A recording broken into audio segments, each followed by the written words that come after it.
What's up YouTube? Welcome in this new video. Today I'm going to be commenting, reacting on a reel that I got tagged on yesterday by a few of you guys, a few of the community. A reel that was posted by Hinshaw from Aerobic Capacity, in which he talks about zone 2 training. And again, I got a few people tagging me in there, so I thought I would make a quick video, share some of my thoughts. For those who don't know Hinshaw and Aerobic Capacity, Chris is one of the big figures that has brought and is still bringing a lot to the CrossFit community in terms of introducing endurance training principles and ideas into the sport. Chris, who has a big background in running coaching, amongst other things.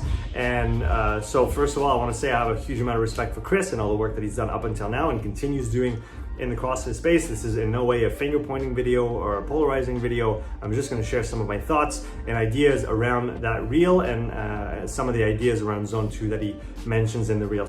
So without any further ado, let's watch the reel together and then I'll share some of my thoughts afterwards. So zone 2 is a tricky subject. It is. I mean, I love that people are talking about it, but remember, when we train, we're training the metabolic pathways, the energy systems, but we're also training the muscles.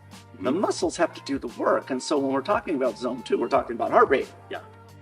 Well, remember the major piece there is that you got to train the muscles to actually do it. Right. Are you training the muscles to hurt, meaning at a particular zone? Yes. At the beginning, it's a certain speed.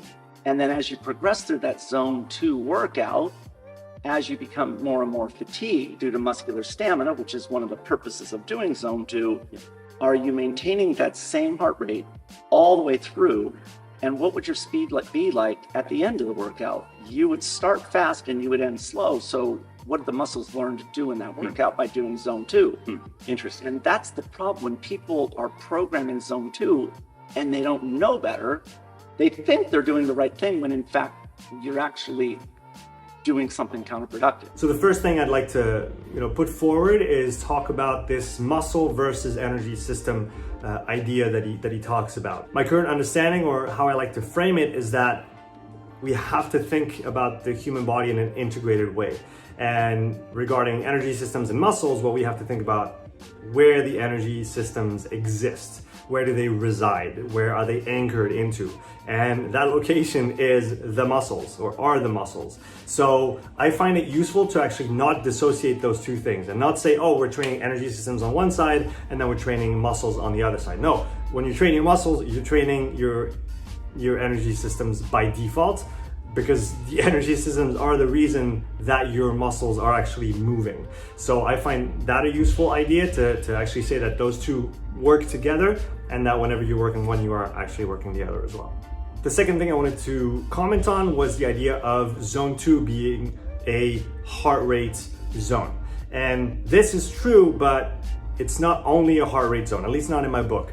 And from Chris's perspective, at least again from what I can understand, with his inclination towards running, training, and coaching, in running it makes a lot of sense to use heart rate zones to calibrate your training intensity, because it's a lot harder to look at your watch and try to get a precise speed, given that you're going to be running for extended periods of time. Just using heart rate as a metric is a really good idea, as long as that heart rate is based on a physiological metric that was tested previously, whether it's a lactate test, a VO2 test, whatever other test you want to use. But essentially, if you want to do some low intensity training, some zone 2 training, some base work, you want that to be based on a physiological parameter, because at this point, at least as far as I understand it, there's no practical way to measure it or to calculate it, unlike the second threshold, right? Because zone 2 is sitting right above, or right around or right below the first threshold, depending on who you ask. The second threshold, we have good ways to figure out that second threshold without physiological metrics. So that was a long-winded way of saying that yes, zone 2 is a heart rate zone, as long as it's based on physiological metrics, but it can also be expressed in speed for runners. It can also be expressed in power for cyclists, rowers, etc. Then one aspect that he puts forward is I think he uses the term muscle stamina. What I understand there is durability. And this is really interesting because in the endurance world, this is a performance parameter that has emerged over the last few years, and that's really at the front of the scene right now. They're actually conducting studies as we speak on this durability factor, because if you take the example of a cyclist, for example, it doesn't matter what your critical power or say what power you can hold over an hour is when you're fresh. What matters is what can you do after 5-6 hours of riding. So they actually calculate or measure that durability factor, and they do some performance testing when you're fresh. Then they get you to do a whole bunch of work, and I think the number I have in my mind is 2,000 kilojoules of work. That's what they do for elites and pro cyclists, from what I understand. And then they retest you on the same initial test, but now you're fatigued. And they look at how much your performance dropped. And obviously, the less drop there is, the more durable you are. And this durability parameter is actually a very important one when it comes to predicting performance in races. And the way I see durability play out in CrossFit is not about, oh, you're gonna do a Metcon or a WOD or in a competition that's gonna be 7 hours. It's unlikely. There's probably gonna be one that's gonna come out at some point at the games. But for now, that's not the case. They're probably much, much shorter. But you can also think about durability as how much volume can you tolerate? How much training can you do and recover from and assimilate? And then how fresh can you be on the Sunday when you're doing a 2, 3, or 4 day competition? Because this is going to matter at the end of the day. So the durability parameter, I like the fact that he mentions that, and it is something that, in my opinion, we should be training more in CrossFit, but not for the exact same reasons as we might do in cycling. Then he talks about starting fast and then slowing down throughout your run. I believe he talks about running specifically in this video, because your heart rate is drifting up. And my understanding currently is that your heart rate is going to drift up if you are too high to begin with. So you have two choices. Either you start a little bit too high and you see your heart rate start drifting between minute 10 and 20, 20 and 30, etc. And so you slow down to try and calibrate or recalibrate and control your intensity. Or you start a little bit lower, a little bit slower, and you don't have any cardiac drift. You have a nice steady heart rate throughout your session, however long it is.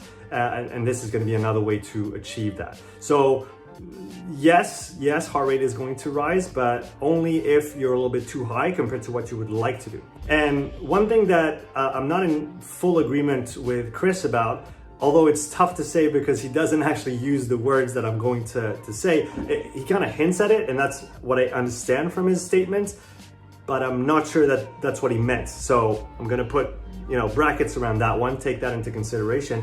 He does mention the fact that or at least he hints at the idea that by slowing down throughout your run or throughout your zone 2 low intensity session, you're going to potentially train your muscles to be slow. At least, again, he doesn't say it in those words, but that's what I kind of understand from the video.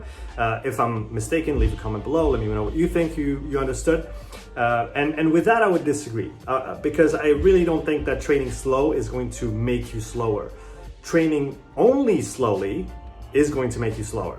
We can agree on that. If you only do very easy work all the time and you never throw down and then lay the hammer down and then go for it, eventually, yes, you are just gonna get slow. But if you have a good balance of low intensity training and high intensity training, you're just gonna keep improving. And it's this low intensity training that's going to allow you to then become faster, tolerate more intensity, train harder, and perform better. So again, if I understood that correctly, I wouldn't be in total agreement with Chris on that very statement. And finally, at the end of the video, he closes with a word, which is the word counterproductive.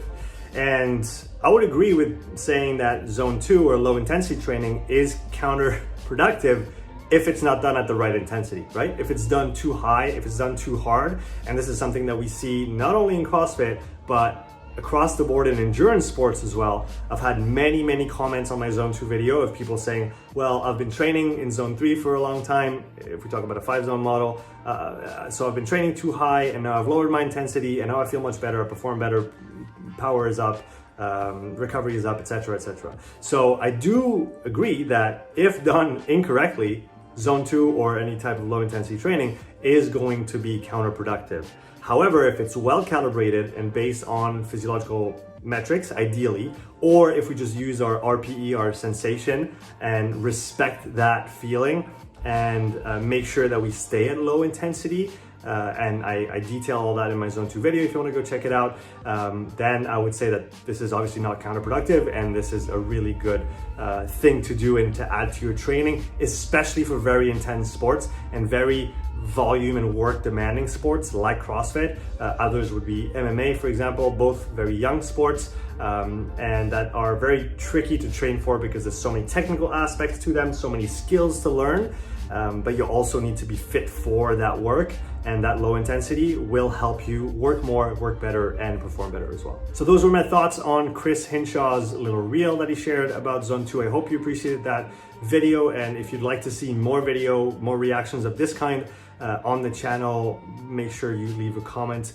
below. And I would also love to take that opportunity, if I may, to invite Chris on the podcast. I haven't had the chance to chat with him yet, and I would really love to talk about his work and everything that he's done so far. And I think he still has a lot of great things to bring to the community at large. So if you know where to contact Chris, or where I can contact Chris, or if you want to just leave a comment on his page maybe and hint at the idea that I'd love to have him on my podcast, then I would greatly appreciate that. And Chris, if you're watching this, thanks for everything you do, man. It's really fantastic, and I really respect and appreciate your work, and I would love to have you on the podcast. With that said, guys, thank you so much for watching. Leave me a like and a comment below, and I will see you in the next video.